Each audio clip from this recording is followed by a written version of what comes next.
ഇന്ന് നമുക്ക് 3 തരം പരിപ്പ് കൊണ്ട് ഒരു പായസം തയ്യാറാക്കിയാലോ. അതിനു വേണ്ടി കടലപ്പരിപ്പ്, പച്ചപ്പയർ പരിപ്പ്, ചെറുപയറ്റൻ പരിപ്പ്, ഈ 3 പരിപ്പ് എടുത്ത് നമ്മൾ കഴുകി ഒന്ന് വെച്ചേക്കാം. ഇതിനു വേണ്ടി ഒരു കുക്കർ എടുത്ത് അതിലേക്ക് കുക്കർ ചൂടാക്കിയിട്ട് അതിലേക്ക് 1 സ്പൂണ് നെയ്യ് ഒഴിച്ചു കൊടുക്കുക.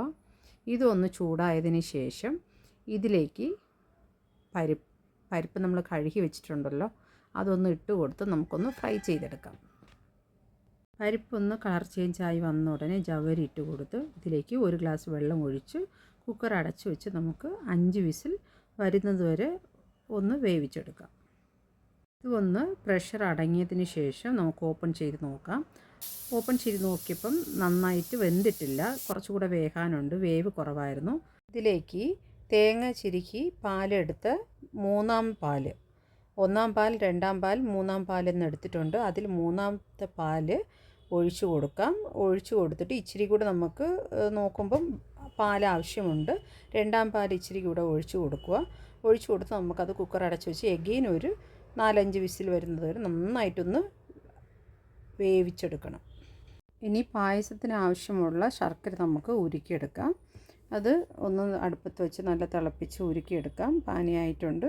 ഇതൊന്ന് മാറ്റി വെച്ച് കുക്കർ ഓപ്പൺ ചെയ്ത് ഒന്ന് മിക്സ് ചെയ്ത് കൊടുത്ത് അതൊന്ന് നന്നായിട്ടൊന്ന് ഉടച്ചെടുക്കാം. ഇതിലേക്ക് 2-ാമത്തെ പാല് ഒന്ന് ബാലൻസ് നമുക്ക് ഒഴിച്ചു കൊടുക്കാം. ഒഴിച്ചു കൊടുത്ത് നന്നായിട്ടൊന്ന് മിക്സ് ചെയ്തെടുക്കാം. അത് കഴിഞ്ഞിട്ട് ഉരുക്കി വെച്ചേക്കുന്ന ശർക്കര പാനി ഒഴിച്ചു കൊടുക്കാം.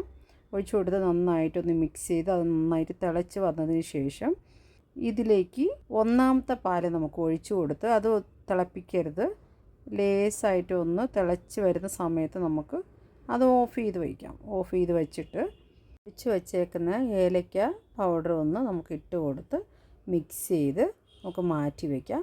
ഇനി വേറൊരു പാൻ എടുത്ത് അതിലേക്ക് നെയ്യ് ഒഴിച്ച് കോക്കനട്ട് പീസസും അണ്ടിപ്പരിപ്പ്, മുന്തിരിങ്ങപ്പഴം ഇട്ട് നമുക്ക് വറുത്ത് കോരി ഒഴിച്ചു കൊടുക്കാം. അങ്ങനെ പായസം റെഡി ആയിട്ടുണ്ട്. ഈ വർഷം ഓണത്തിന് നിങ്ങൾ ഇതേപോലെ മിക്സഡ് പരിപ്പ് കൊണ്ടുള്ള പായസം ഉണ്ടാക്കി നോക്കിയിട്ട് കമൻ്റ് ഇടുക. നല്ല അടിപൊളി ടേസ്റ്റി ആയിട്ടുള്ള മിക്സഡ് പായസം റെഡി ആയിട്ടുണ്ട്.